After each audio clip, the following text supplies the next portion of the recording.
Good morning. Hemshech Ayin Beis, Volume 3. We're on page 1355. Aleph Shin Nun Hey, closer to the bottom of the page. And yes, we've gone over and reviewed the background and context of the bulk of this page, of this new paragraph, where he's talking about, after explaining the three different types of Mekabel, which is namely Malchus, which is Mekabel, which is the light of the moon. So that's one level. The light of an Even Toiv, a bright stone or gem, shiny gem. And the light of vision and sight, he says, Adugma Mekol Zoh, and all that in context, in contrast to Mashpia of the sun. What is this? All this adugma for Malchus, Zoh and Malchus, where Zoh is primarily be'etzem uhusei Mashpia, Malchus is be'etzem uhusa, fundamental personality is Mekabel. We discussed at length that everything is structured Mashpia Mekabel, even without any diminishment, without any flaws, without any sins or transgressions. That's the way existence is set up. Zoh and Malchus.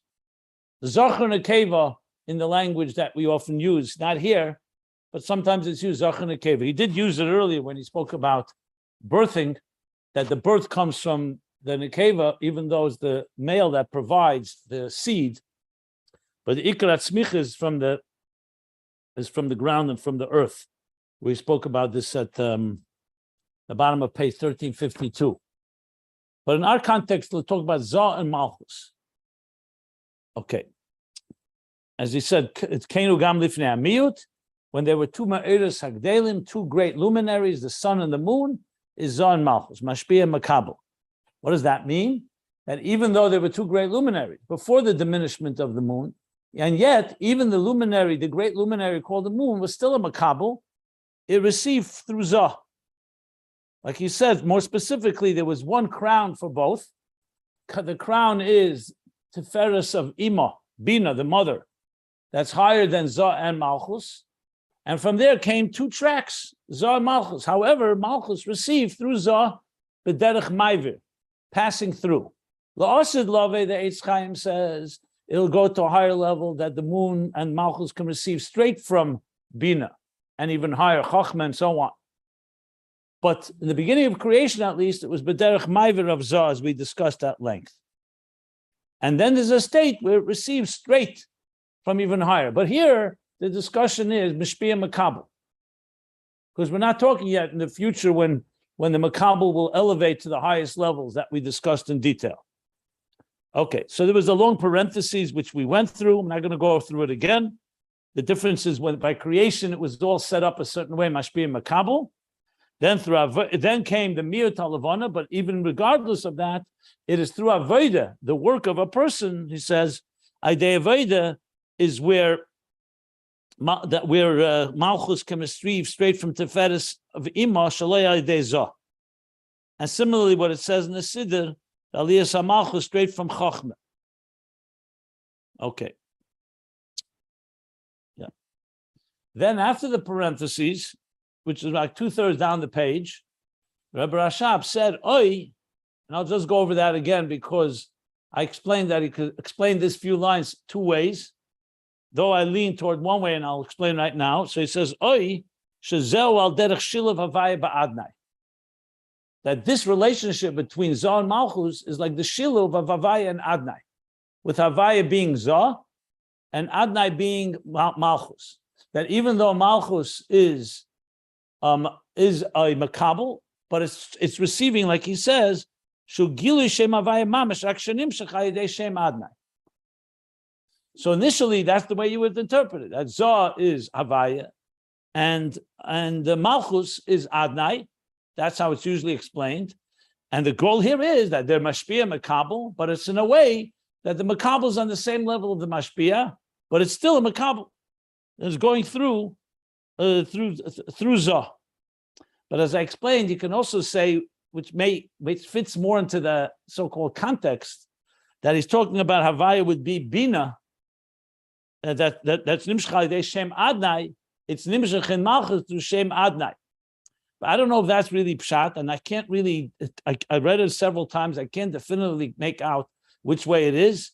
That's why I think it means really that he's trying to say is because I'm following what he says before the parentheses. He says that the Amshach and Malchus, which I would think would mean Adnai, is coming. So maybe Adnai goes not on the Shemesh, Adnai would go on Malchus, and is getting it straight from Havaya, but it's traveling through Zah.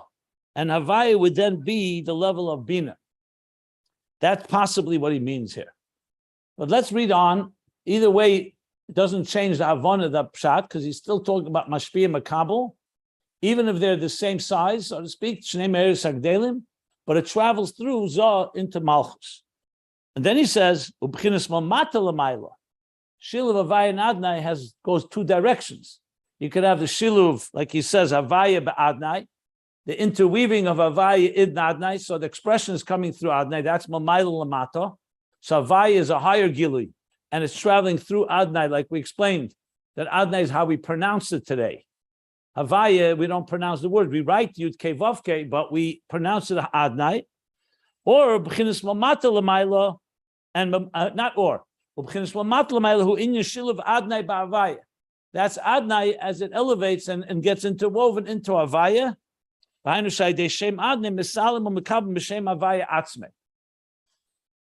through Shem Adnai, it elevates and receives straight from Havaya itself. Now here again, it appears what means Havaya Atzmei? What's consistent here would seem to mean that it's not coming just through Zah, it's going all the way up to Bina. But he could also say that it means, and this is probably the most accurate pshat, that Zah and Malchus could either be Zah's higher and Malchus is lower, or Zah and Malchus are equal stature, and still Malchus is receiving through Zah. That's what I think is really what he's trying to say. That the level we're talking about, Mashpia Mekabel,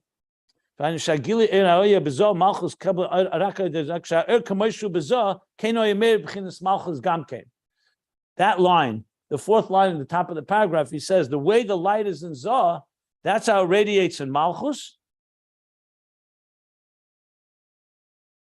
even though Malchus is receiving it from Zah. So you could say that's what he means, Shilav Havaya Adnai, or Adnai Ba'Havaya, that Malchus and Zah are of equal stature, even though Havaya is the source and Adnai is getting it from Havaya. That's how I would probably not conclusively, but I lean toward that's the meaning here, what he's trying to say. Okay. Aval b'chol zeh, I'm continuing on. This is the line that begins, V'hainu sha'idei Shem Adnai. He says, and the pages can be found at ayinbeis.com if you want to follow along the text. Aval b'chol zehu, shezohu bashpia u'malchus b'chinas mekabel. But with all this, even if they are both great luminaries, and even we're talking about before the diminishment, the end of the day, Zah is Mashpia and Malchus is Mekabel. That doesn't mean Malchus is lower. It simply means Malchus is receiving it through Zah, because that's the order of things. We discussed the reasons for that. So this would seem to indicate, the way I just interpreted, that Havaya and Adnai is like Zah and Malchus, and they're of equal stature, even though Adnai is receiving it through Havaya.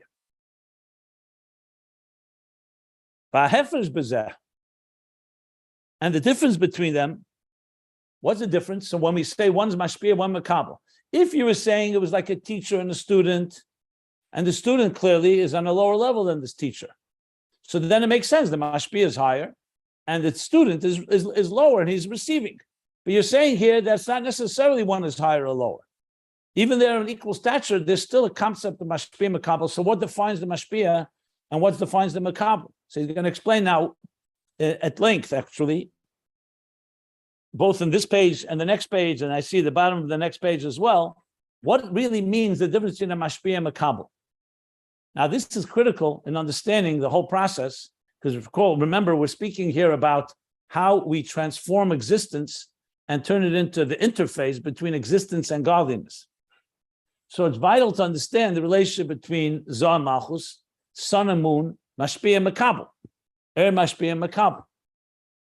So though we understand that the Mekabel initially begins in a diminished state, like we said, Malchus goes through 7 aliyahs, but ultimately Malchus will climb and become equal with the sun and even greater. And even when we talk about after the 7 levels, there's that additional level where Malchus and the moon reaches Helam Atzmi. I'm just mentioning it for the record, even though he's not addressing that here. But that's in the full, complete picture. But the bottom line is, understanding the process of Mashpia Mekabel is vital here. As I said, not just in the context that Mekabel has less, and the teacher or the Mashpia gives him like we said earlier about the moon. The moon has no light of its own. And it's the sun that's giving it light or generating or activating, triggering, and switching on the light of the moon. But we're talking here now, there's even a level, even before the moon was diminished, there's also Mashpia Mekabel. So what constitutes and what defines a Mashpia and a Mekabel? That's what he's going to address right now. So he says, V'hefers b'zeh. And the difference between Mashpia and Mekabel is this. The Mashpia ubchin is gili. A Mashpia is a level of gili. It refers to revelation. Mekabel hu b'chin is helam. And a Mekabel is a state of concealment. It's interesting. He's not talking about, like, again, teacher-student. He's saying gili and helam. Now, this right away brings us back, is reminiscent of what we spoke about earlier. Gili is not necessarily higher than helam. They're just 2 different tracks. When God chooses to conceal his energy, is that less of a godly power than when God wants to reveal his energy? No, he chose 2 different tracks. And as a matter of fact, Helam has something that even Gili doesn't have. But right now, he's interestingly defining Mashpia Mekabel as Gili and Helam. The Mashpia Mekabel has a Oyer v'Keli. A Mashpia and a Mekabel is like an Oyer and a Keli, an energy and a container. We've spoken many times about it, just to give simple examples. An idea and the words that you use to convey the idea. So it's like the energy, the spirit of something, and its manifestation. So Oyer and Keli is the classic Mashpia Mekabel, Oyer being the Mashpia, the Oyer ubchin is gili be'etzem uhusei. Oyer, what defines Oyer is awareness, is consciousness, is revelation. That's what Oyer is, it's gili. Is gili be'etzem uhusei, that's its etzem uhus is gili. Before he said Zah is be'mashpia be'etzem uhusei, so Zah is be'etzem ayin of gili. V'akeli be'etzem uhusa, and a Keli in its core personality, what is its core essence? Hibchinas helam, is a state of concealment, u'kamoshin is bo le'il be'erech, as was explained above at length. So let me explain. When I say Keli helam, does not mean necessarily helam like the helam of Golus, of divine concealment in the sense where we don't see godliness, or concealment as in negative terms. Concealment here means sometimes in order to reveal, you have to conceal. So Keli, what is its role? Its role is not to reveal something, its role is to contain something. When you express an idea and you don't have Kelim, the idea will just overwhelm the recipients. It would be like trying to pour water and give people something to drink, and they have no cups. They have no containers to hold the water. So the water will pour all over the place. So fundamentally, Oyer is a giver. It's a flow. It's a flow of energy. It's a flow of hashpah, a transmission. But transmission, to be effective, needs to have a Keli. So the Keli shouldn't be seen here, even though he calls it Helam, and it is Helam. Because what it's doing is containing, it's defining, it's limiting. Oyer is Gili, but Gili, to be effective, needs to have the Helam. So Oyer and Keli are actually the key process for something to grow properly. We'll soon see as he talks about Zah and Malchus. If Malchus didn't exist, if we didn't have a moon, a Mekabel, if we didn't have a Keli, you wouldn't be able to create existence. If God's energy would just flow from Zah, without filters, without regulator, without the Helam of Malchus, or what he's calling here the Keli, the flow would not create properly. So a big part of it is the Keli that's necessary. But when you dissect it, the anatomy of Oyer is Gili, and the anatomy of a Keli is Helam. Remember, we learned about the Ein Sof before the Tzimtzum. Gilui. Helam Ha'atzmi, Helam. By the Tzimtzum, the power of Tzimtzum is a Helam. In order for there to be a Gilui, the Kav is a Gilui. So Eir identifies with anything that expresses itself. And Keli identifies in what restrains or conceals and allows it to be contained. And therefore, and that's why when we talk about Eir, light, energy, revelation, this flow we're discussing, even in the lowest level of Eir, hakol b'chinas Eir v'gilui. So when you're in the domain of Eir, you're in the domain of revelation, even if it's a very small revelation, even if it's a tiny little spark or flame, it's still in the world of Eir. V'akeli, on the other hand, by contrast, the Keli, the container, gam b'madrega al-yena shabah, even the highest levels of containers, the most subtle and refined containers, he b'chinas Helam, is a state of concealment, and conceals the light. Because they're two different domains. So Eir is always essentially a carrier and a channel of revelation to some extent, even the lowest levels. And a Keli, even in the highest levels, is a concealer or a channeler. Yeah. Okay, any questions? Let me stop right here, pause. If anybody wants any clarity. So he's explaining Mashpia and Mekabel, and obviously he's going to take it back to understanding Zohar Malchus and Sun and Moon and so on and everything else we've learned. But as the Rebbe Rashab in his classic style is now unpacking for us and dissecting the whole picture as much as he possibly can. And even this is quite dense, but we see where he's going, at least is right now establishing and explaining what is Mashpia and Mekabel. It'll all be tied together, obviously, as we go on. So it's not finished. But with anything, everybody wants any clarity from what I've read so far. Okay. Now comes a parenthesis. It's a let's see, 12-line parentheses that will conclude on the 8th line of next page. So let's go through this parentheses. And as always, with the parentheses, we have to make sure we keep in mind and keep our eyes on the focused message and see whether the parentheses is coming to explain it or sometimes it goes into some details. You know, every parenthesis by the Rebbe Rashab has a different personality. So let's see what he's going to say here. The Yuvanzeh. Now, usually when the Rebbe Rashab has a parenthesis like this, it's usually he's explaining an idea that probably is written in other Maimarim. When he says B'Yuvanzeh, because usually when he says, and this will be understood, it's like he's giving further explanation and idea, as I said, that already exists from beforehand, that he's citing from another place. I'm not sure which Maimer, but I'll look it up. As I look it up, as I usually do, I'll give you the sources. But right now he's saying, V'Yuvanzeh, will understand this idea of Eir and Keli, Mashpia and Mekabel, Gili and Helam, K'moy b'neshamis, the way it is in souls. So he's going to use souls as an example to explain this difference between Eir and Keli. Harigam b'neshamis b'madrega hayesa tachtenes. So neshama, we know, is a chelik elokam mal mamash.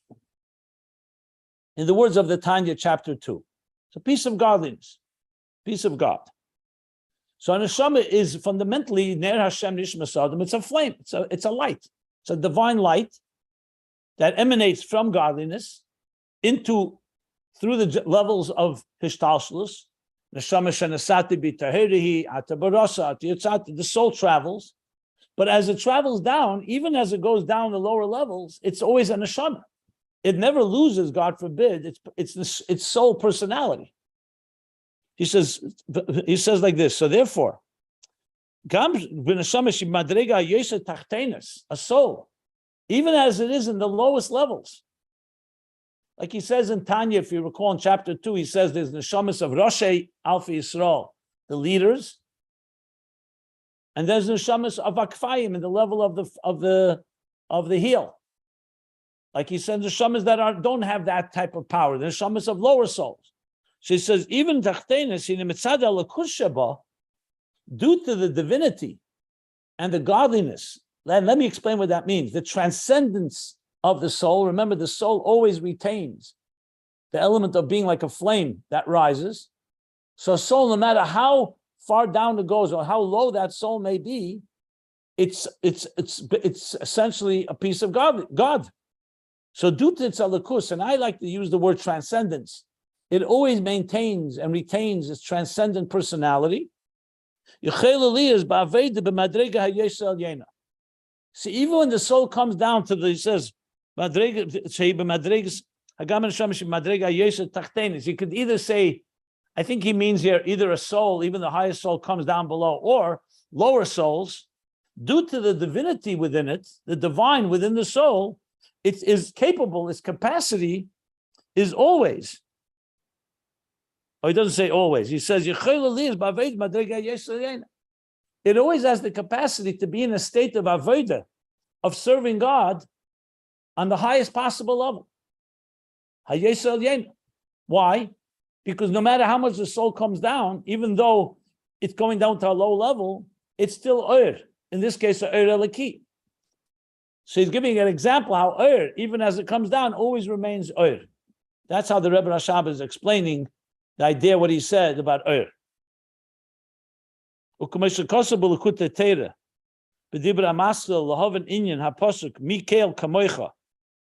Look at the Torah that explains Mikel Kamoich. I believe it is a Ida says to make Tshuva or Yom Kippur Maimer. The Neshamas Shem B'chinis B'nei Yaakov. He says there that Neshamas that are on the level what we call the children of Yaakov. There's Neshamas on the level of Yisrael, B'nei Yisrael. There's the Neshamas Yaakov. Yaakov is Ekev. Shem Mekabel B'chinis Akfayim. The souls that receive from the level of Ekev, like Yaakov. Ekev, the heel. What does that mean? Not physically a heel, obviously, but just like the heel compared to the head has far less revealed energy. The head is like the central nervous system. The head is like the central nervous system and has the most powerful revealed energy.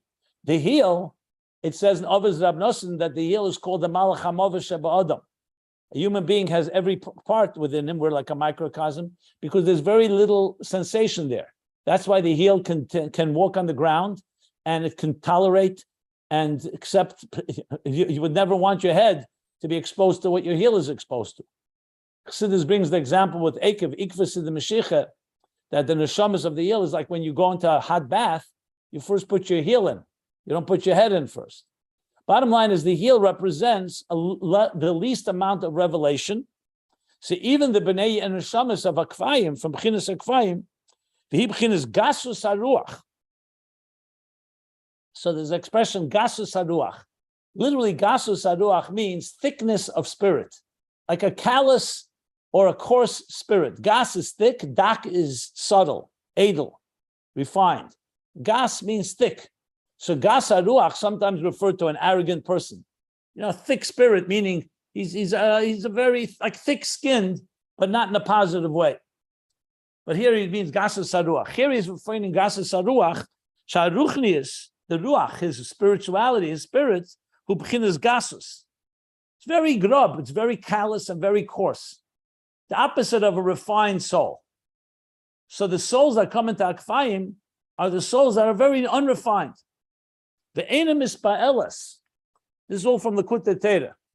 And these souls are not excited. They don't get stimulated and aroused. The next page 1356. Midvarim Dakim. They don't get stimulated from subtle things.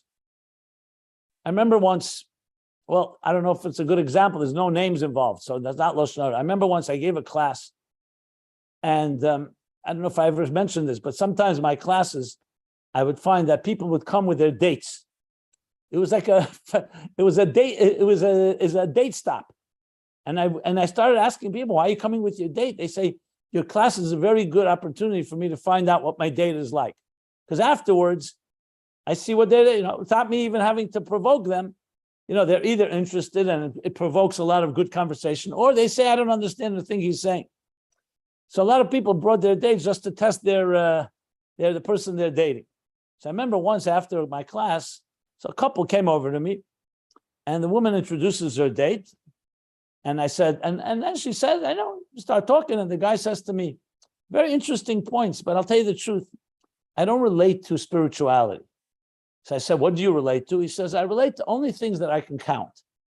He did like this, like money and physical things. That date didn't work out that well between us. And a little later, she dropped him. She called me actually to thank me. She said, you know what? It was very good for me to bring him because I saw where he's at. Now, I'm not saying that this guy was necessarily a gas ruach, but it reminded me there are people, and this could be simply not, I'm not saying his personality was that way. It could be his education. He didn't know better. No one ever taught him what spirituality is. But the Rebbe Rashab is saying that there are people whose soul is a little more coarse, and they don't get excited by dvarim dakim, by subtle things. They get excited by things that are very grub, that are very coarse or callous. I'm not sure what the word for grub is. Anybody has a good translation for that? But that's gas ruach. U'makol mokim. Nevertheless, says the Alter Rebbe in Likutei Torah, even that type of soul. So it's gone down to akfayim, to the heel, in the revelatory level. Nevertheless, mitzad atzmis hanefesh, due to the core of the nefesh, afili mimadrega hatachtena ma'od, even if the nefesh is coming from a place that's a very low level soul, harihu makol mokem nefesh alakis. Nevertheless, it's a divine soul. V'hoisa b'teila be'erein seif mamish, and it was bottled. It was nullified. Be'erein seif mamish, he means that it's rooted, and therefore nullified in Erein Sof Mamish, in the infinite divine light, literally. Kineir b'fnei avuka, like a flame, a candle in the presence of a torch. Shazel bittul elyon ma'od. That's a very high level of bittul. In other words, this neshama, despite where it is right now, in a callous state, that doesn't appreciate and doesn't get stimulated, excited, and aroused by subtle matters, spiritual matters, or subtle matters, nevertheless, it's still a divine soul. And as such, it has in it the personality of bittul, because that's where it originates from. And a bittul, like a flame, that even though it may be a small flame, but it's the bittul, a flame in front of a great, sensing the great torch, and that he calls a bittul elyon ma'od. So that's embedded in every soul. Now, if you think about it, it's quite powerful words, especially what he said before, that even though it's achtenis,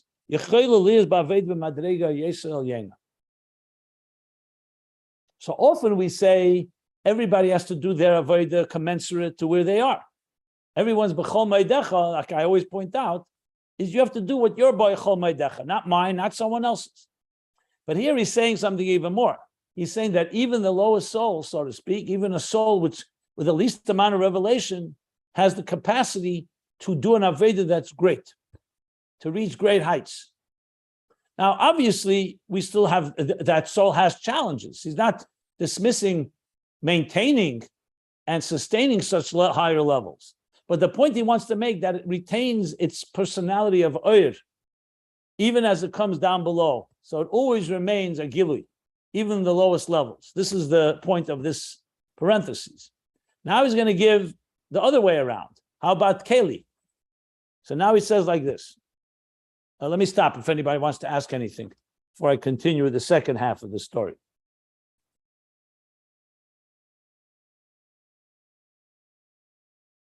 Okay, now he says the other way around. Remember, the neshama, on one hand, yes, retains this level of oyer. He doesn't say it explicitly, but it's clearly Ner Hashem Nishma Sodom, Ner Hashem Nishma Sodom. Every soul is like a flame, a candle of God. He does use the word Ner, so, but he doesn't use the pasuk. I'm just pointing that out. I'm only using it to explain it, but I'm not saying the Rebbe Rashab didn't quote it for whatever reason. Maybe it's self-understood. But now he speaks. But that's mitzad the gilui of the neshama. But there's another side. The neshama also is concealed. Remember, at the end of the day, even when the neshama comes down below and retains its divine personality and everything we just learned, it's also concealed within the body and the nefesh habamis. It says clearly, it's in a golus and a helam. The neshama gets concealed when it comes into the body and the animal soul. That's why it's not so easy to access the divine nature in the soul. It's there. And he made it clear that even oyer, no matter how low it goes, it always remains oyer.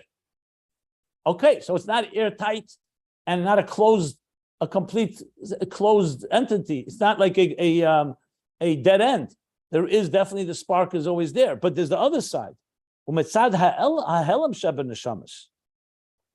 And due to the concealment that this neshamas experience, and here we're talking about the neshamas as they go down lower, they get more and more concealed from their essential personality. That's also true. It doesn't contradict what we said. There's also a helam side. There's a Keli side. So he says, Gama neshamas hayeser gavoyos. Also, the greatest, highest souls. Now he's going the other way around. Remember, we said a Keli, even as its highest level, it's still a Keli, it's still a helam, it's still a Mekabel. So he says, so now, due to the concealment that the neshamas endure or experience, so even the greatest souls, the highest souls, einam be'erech k'mei koydem, as they come down through these concealments, you can't compare them. They're not comparable to the way the soul was before it was concealed. So on one hand, no matter how low the soul goes, it always retains light, revelation. On the other hand, once a soul goes through concealment, even the greatest souls are also affected. It's not only the lower souls that are affected, even the greatest souls are affected in what sense? That they're not the way they were when they were in their original state before the helam.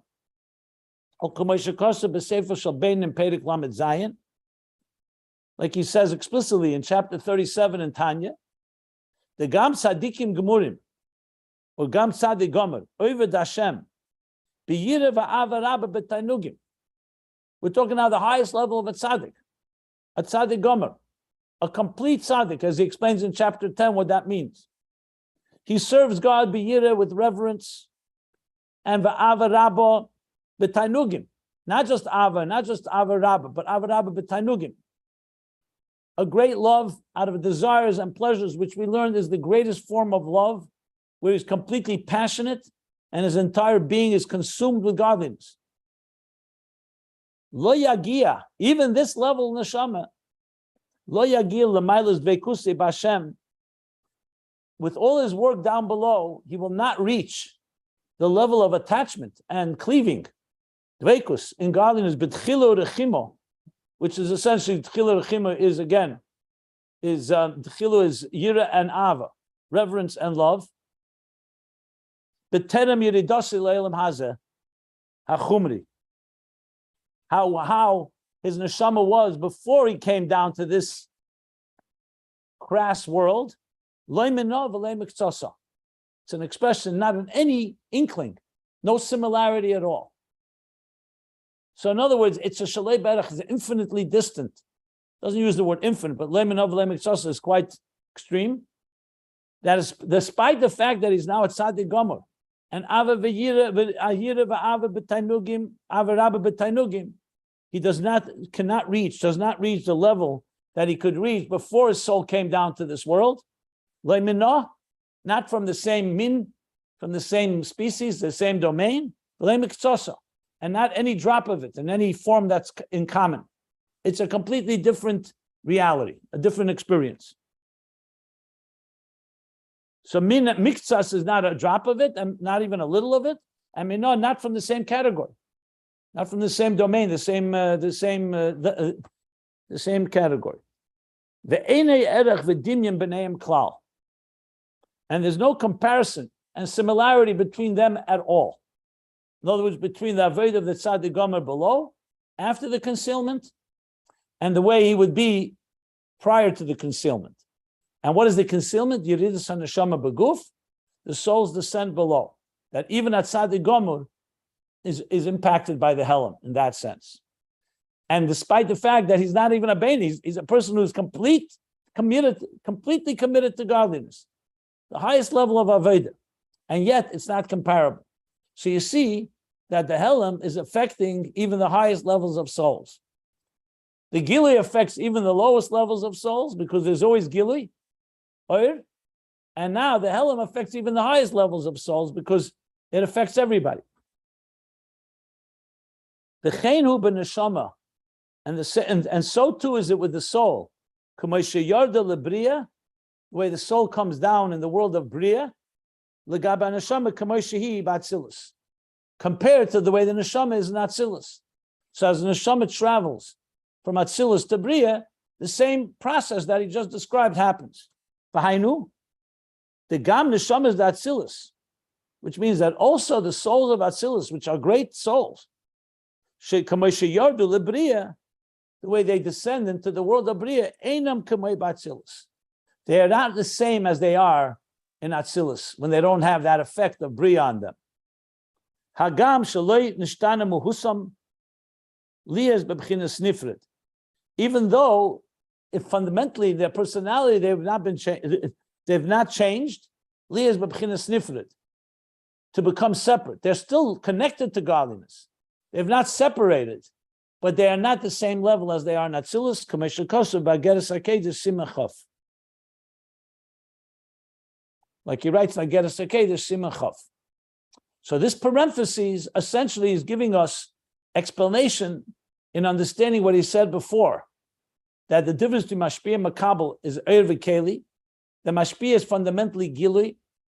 Even the lowest levels of it still retains that personality. So that's like the neshamas, even as they come down below, they have that Gili part. Even Gas Ruach, even the lowest level of souls, like Akvayim of the heel. And the Keli, on the other hand, even the highest level always remains a form of concealment, always remains a Mekabel. And in the case with the neshamas, even the greatest souls are also impacted by the Helam, that they're not the way they are relative to the way they were in their pure form before they came through the Helam, in this case, Bria, or neshama as it comes down below, as he just elaborated. Okay. So that's where the parenthesis is coming to add. So it's giving us somewhat a little more, something to bite into, a little more substance to understand this this process. Where he's going yet, we haven't yet concluded where he's taking us. But so far, this is what we've learned about Ur and Keli. Anybody want clarification, or we roll on? Rabbi Jacobson, in the morning when we read the Akedah, when it says Abraham, they always suggest that that's actually almost the opposite of what we just discussed, that the Abraham above, before Abraham before, they're all the same level. How do you rectify that? What does that have to do with our discussion here? Because we just said that, even a Sadiq Gamor, it will be different because he comes through levels. There is a little bit of a subtle difference between the way he is down here than it is above. But in the morning when we read the Akedah, it says Abraham is indicating that the Abraham above was the same as Abraham below. It's not a contradiction. When he says the same, he just said he has a certain personality that remains the same, but he still is not the same as he was above. And that's how I would explain it. Where does he say that? Doesn't mean that Avram did not go down in levels? I always understood it as it being that he was in such a high level that he was exactly the way down here as if he was above. In other words, as if he was not affected so much by all these levels by coming down. Okay, so maybe this clarifies that it's not exactly. Okay. Look, no one's taking away that the Ovis Hein Hamarkova, they were down below, they were complete chariot and bottled to godliness. But that doesn't mean that if they were above, it wouldn't have been even on a higher level. So we're not saying when they come down below, they lose their connection to God. He said the Dveikus is there. I mean, a Tzaddik Gomer has all that connection complete. But when you go up, if you understand that in godliness, there are many levels, infinite levels. I mean, that's the whole point. I mean, the journey never stops. If Avram Avinu was exactly the way he was, so what, did he grow throughout his life? Or he always stayed the same level? Even a tzaddik is growing all the time.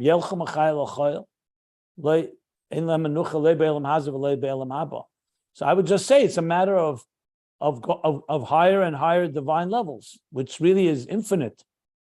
And Mashiach comes, you have to say even the greatest tzaddikim are going to go through even a higher aliyah.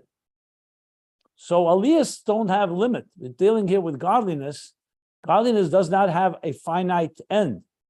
So it's just a matter of question of what level. So you're talking about neshamas that are not on such a level, so they have to travel from a dark state to a light state. But these tzaddikim, they're all in a state of light, but even they are affected, and there's higher, there's good and better and even better and greater, infinite. So I would just simply say there's always higher levels, even with Avram and even with the tzaddikim, as he says. Thank you. Also, it's important to remember that even when the tzaddikim that travel through all the levels, they're also traveling with us. They're not on the same level with us, but they are here with us in this world. Or else, what's the point of having a tzaddik? If a tzaddik is exactly like godliness above, the whole point is that the tzaddik is with us, and yet he remains above us. But he's with us, meaning that he's gone through the galus. Just like you say, the shchinta begalusa, the shchin is in galus. I'm talking about even galus, but definitely the helam that an neshama comes down below. There's a sikha from the Rebbe in Likutei Sichos, volume 5, Lech Lecha. It's one of the classic sikhs of the Rebbe. He talks about Avram Avinu and talks, what does it mean when we say chet, a sin, when we talk about Avram or the other tzaddikim in the Torah. And he says they're chet from the word chesaron. Chet doesn't always mean a sin. Chet can mean chesaron compared to where he could be, it's like a flaw. But it wouldn't be a flaw for anyone else. You may recall we learned earlier about tzaddikim doing tshuva. And when they come to a higher level, they sense the inadequacy that they have. That's why they say slachna. That's why you say slachna Shemona Esrei. Not because they actually have a flaw, but compared to now, you reach higher levels, you start recognizing. So everything you see is quite relative. Okay. It said that Midas Chesed said to the Eivishter, Midas Chesed to the Atzilus, I have nothing what to do in this world because Avram took my place.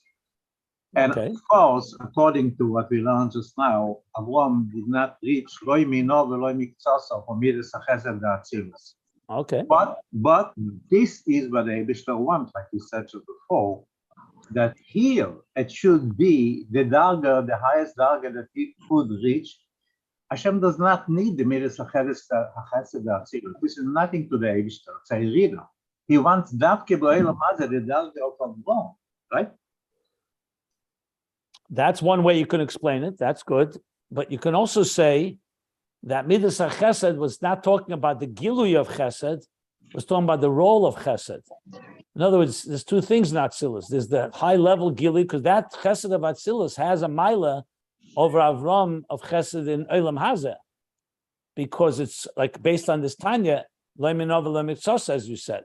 But on the other hand, the function of Chesed of Avram is far more important than the Chesed of Atzilus Lamaila.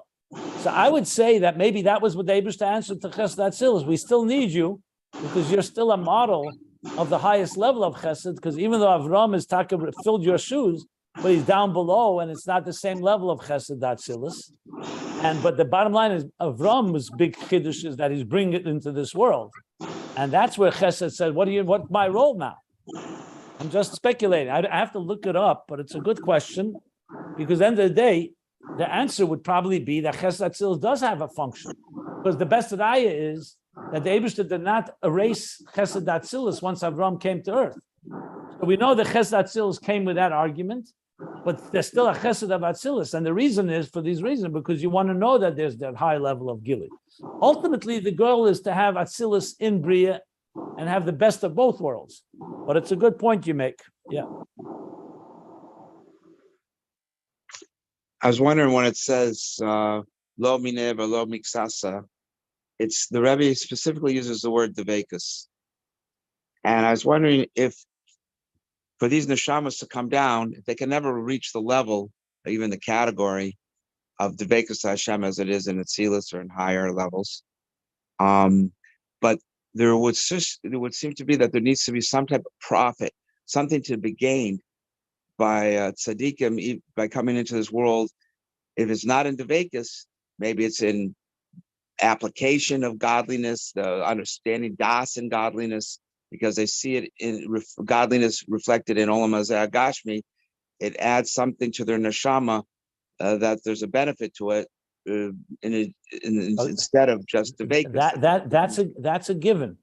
That's the whole theme in Tanya. If you look inside the Tanya chapter 37 and 36, that's the whole point. That even though in the level of Gilui and Dveikus may be lower, but you're reaching the level of Atzmus, which is the Kavana of Dira B'Tachtenim, that only when you come down below. So what we call is Yuridus HaNeshama Lamata, Yuridus Zut Tzorech Aliyah. That Yurida of the soul below, even though in Gilui, you say Yofa Sha'achas Shal Keiras Ruach Ba'elam Adam Achol Elam Hazeh, in level of Gilui, of revelation, of Oyer, it's far greater in Atzilus than it is down below.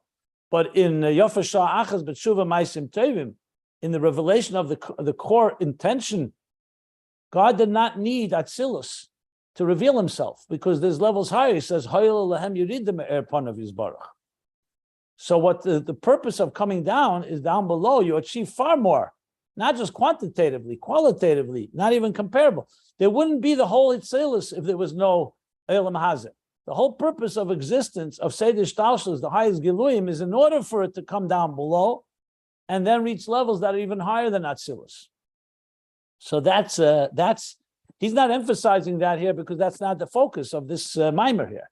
The focus here is to explain where Oyer and Keli, and I always will go back to the meaning of this mimer. The focus how Oyer, even as in its lowest level, retains Gili, and Keli or Helam, even in its highest level, has an effect of Helam. That's the point here. But the rest of it you can learn in Tanya. He explains that at length, the purpose of why the neshama comes down below, even though it's dveikus and its connection is not going to be on the same level. So would clearly explain, but remember, I'm teaching Ayin Beis. I'm not teaching the whole of Chassidus here, of everything about Yuridus and Neshama B'Guf. That's not the theme. And I, as you know, will be very adamant to stick to this theme. What you're discussing is going now into a whole other discussion. So why does a soul come down below? But that's not what he's addressing right here in Ayin Beis. Just be aware of that. Got it. Very good. Thank you. Okay. Ukamoi came to read on after the parentheses on page 1356. Ukamoi came b'chinas Mashpia, hu b'chinas Gilui, the Chol HaMadrega Shabbai, Hakol hu b'chinas Gilui. I'm just looking at before the parentheses to make sure I got the flow right here. Okay.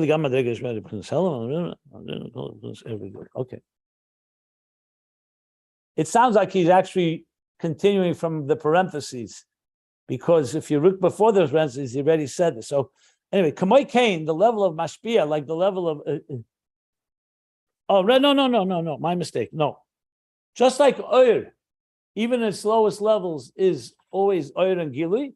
Kamoi Kain, Mechins Mashpia, which is the Bechin of Gili, the Chol HaMadrega Sheba, Yakol Bechin is Gili. So Mashpia is a fundamental revealer. It's essentially, its role is to reveal. And even in all its levels, it's a revelatory force. Like a Mashpia, a luminary. It shines. It glows. Mashpia or Mekabel is a kemoi oiru kli, he said before. One second. U'mashe yesh b'ei b'chinas hatzimtzum. And the fact that in the Ur there's a tzimtzum, we know there's a tzimtzum. The Ur goes through concealment. Hu davish chutz la'atzmei. That should not be confused with Ur itself. The tzimtzum is not a function of Ur. Ur's fundamental role is Gilui. The tzimtzum is a force imposed upon it from an outside force. The be'etzem ub'chinas Gilui. So when we say there's Tzimtzum, it's not coming from Oyer, it's coming from another faculty, as we know, God's power to conceal. So he's explaining how the Tzimtzum is not a function of Oyer, it's a function that's coming from a force outside of Oyer, because Oyer be'etzem ubchinas gili. Ulechein, and therefore gam b'chol tzimtzumim. Even after all, also after all the tzimtzumim, and through all the diminishments that the Oyer will undergo, ubchinas gili Oyer, it still remains a gili Oyer, even if it's in a very diminished form. It's a gili Oyer. How about Mekabel now? So, like he said with the Keli, and like he said with the Neshamas, the Helam, Mekabel ubchinas Helam. And the Mekabel is fundamentally a state of Helam. The Etzem Mahusei, because its very personality, its essential personality, its core personality, Urak Mashu Keli Lekabel. It's only to be a container that receives. Its role is to absorb, to receive, to contain. And here's the other way around. Just like we said, Tzimtzum, concealment, is a outside force imposed upon Oyer. So Gili that the Keli experiences is also Dover Nesef. It's an additional piece. It's not the Etzem Mahus of the Keli. It's a Dover Nesef al Etzem Mahus. It's interesting. There he uses Dover Shechutz La'atzmei. Here he uses Nesef al Etzem Mahus. I don't know if there's a distinction in Havana, but it's interesting at the comparative language he's using. Before he said it's something outside of the Oyer that causes the Oyer to be concealed. And now he says something in addition, but it's also basically, it's not the natural power of the Keli. The Etzem Mahus of the Keli is receiving, which is Helam, and the Etzem Mahus of Oyer is Gilui, to give to revelation. Even though both are affected by the other. In other words, the Oyer is affected by the Helam, but that's an outside force, and the Keli is affected by the Oyer, and that's an outside other entity. And therefore, naturally, the Keli will conceal on the Oyer because that's its power, it's its nature, that's its personality.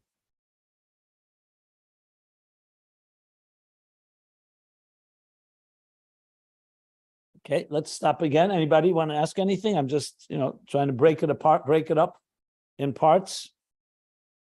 Now comes another parenthesis.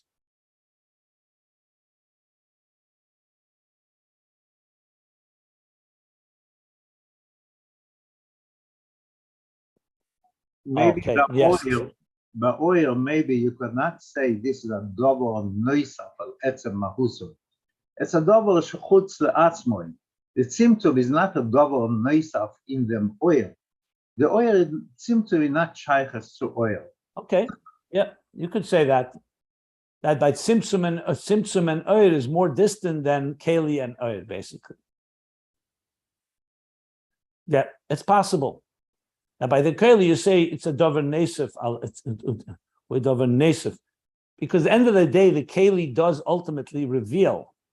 However, the revelation is a Dover Nesef. It's not the Etzem Mahus. Yeah, you could say that. But I still have a problem with it, because if you go back to volume 2, and I want to address it, I just wanted to see if the Rebbe Rashab is going to bavorn it. I think he is in the next parentheses. He says something where even the highest levels of Oyer know that the kavanah is that there should be a tzimtzum in the Oyer. That's why even after the tzimtzum we get Oyer lifnei tzimtzum, because the Oyer lifnei tzimtzum ultimately has embedded in it the concept of tzimtzum. And he said the tzimtzum after and the tzimtzum and the kelim are all b'shvil hagili. They're never just a helam la'atzmei. So they both have within them the other. However, I think it's critical to emphasize, and that's what he's really emphasizing here, the other side of the coin. You don't want Oyer to become Keli, and you don't want a Keli to become Oyer, at least not in the earliest stages. Later, once you reconnect to the core through Aveda and everything becomes joined. It's another story. But right now, it's critical that the Keli does its role is that it has to do its role to be a Helam in order for it to be a proper Keli. And the Oyed's role is to be a Gili, not to succumb to Helam. It always is, in a way, almost battles the Helam. That's why that gives us a sense of redemption. I'll tell you what I mean by that. When you say that an neshama comes down below, we say, Al korcha chata chai. The neshama doesn't want to come down below. Why would it want to come down to a place that's hostile, corrupt, dark, and even at Sadi Gomer? It's always going to be a descent compared to what it is above. But nevertheless, God compels it to come, ultimately explaining to the neshama, this is the kavana, it's not what you like, not your comfort zone, and ultimately you will also grow through this. Okay, so neshama comes. Now, once the neshama comes below, does it get comfortable? If it gets too comfortable, that's also not good. You want the neshama to remain restless. If the neshama says, hey, I'm now down in this world, it's beautiful. I'm eating steak, enjoying vacation. I love money. I love power. I love everything. And not only that, that's the kavanah. God wants me to love it all because that's dir b'tachtein. What would that be? What would be the response to that? No. That's not what the kavanah was. The kavanah is you should go and know that you are still a piece of godliness. You should never lose sight. If you get too comfortable, it's also not good. So on one hand, you can't win. On one hand, you can't remain above where it's comfortable. You have to go down where it's not comfortable, and you have to still remain not comfortable. That's the little secret, my friends. I know nobody wants to hear that, but that's the truth. Because if you lose the restlessness, if you get too comfortable eating cholent and indulging in this material world, even with the good intentions to make a dir b'tachtenim, no, that's not the neshama's role. On the other hand, the body's role is to be part of this world, but it also needs to know that its kavanah is to go up. You know, one of the shluchim once, it would go, went on shlichus, and every few weeks he was back in 770, to the point that Rabbi Chadakov called him in and said to him, the Rebbe sees you by the Fabrengens, you have a shlichus, what are you doing here? He says, I get my energy from the Rebbe here. So I come every few weeks, I gain my energy, I regenerate, I recharge my batteries, and then I go. So Rabbi Chadakov told him, no, your shlichus is to be there. Okay. So once he heard that, he went there, and as difficult as it was, he didn't come back to New York so fast. Months passed, and he gets a phone call from Rabbi Chadakov. Rabbi Chadakov says, the Rebbe wants to know, how come you never come visit? So he says, you told me my place is there. I'd love to come visit. I was coming all the time. You told me to stay there. He says, yeah, this is where you have to be. You have to be there, but your heart and soul has to want to be here. So from time to time, you have to come. So the point being is you can never win. I know it's not as pleasant as we'd like to hear it. We'd like to have the best of both, have your cake and eat it too. Here's the other way around. We have to be in the shlichus, so the neshama has to retain its natural ner Hashem. If it loses the ner, the flame that flickers and is restless and looking upward, that's not what you want. That's why the oir has to always remain oir. Even though the kavanah is to come into the keli and come in lamata and even be compromised and all the helamas we learned about. But you have to always retain the oir. That's critical. And the keli the other way around. The keli can't say, hey, you know what? I'm not really going to be involved in this world because the kavanah is anyway to make a dir b'tachtenim. So I'll do the little limited amount, but I'll be sit and learn and daven all day and try to be living a ruchnis. No, you have to engage in the world. That's your job. But you have to know that the kavanah is dir b'tachtenim, obviously. So really, you need both. The keli has to be a keli. The has to be an They both have to know of each other, but they have to know what they know of each other has to be a davar neisef, or like he put it, at chutz la'atzmei. That's not you. The is not about keli. The is about connecting to godliness and being connected. The keli's role is to fulfill the kavanah in a concealed way. They both need each other because they need, each one makes them aware of the bigger picture. But what you are, you're an oir, you're a keli. Later we'll learn, especially when you learn about ein oid, that ultimately there'll be the union of Yichud Havaya and Elikim, and ultimately Einoid, where they all become just expressions of godliness. But that only comes after each one does their mission completely. The Er's mission and the Keli's mission. Just to put things in a little more context. I think the next parentheses, I think, is going to explain a little more this idea that even though the purpose of a Keli is to be this, it still has to play this role. But we'll learn it inside tomorrow in the next class. I'm going to stop here before the parentheses in the middle of page 1356. But I think I just gave it a little more practical application. Anybody wants to comment, questions?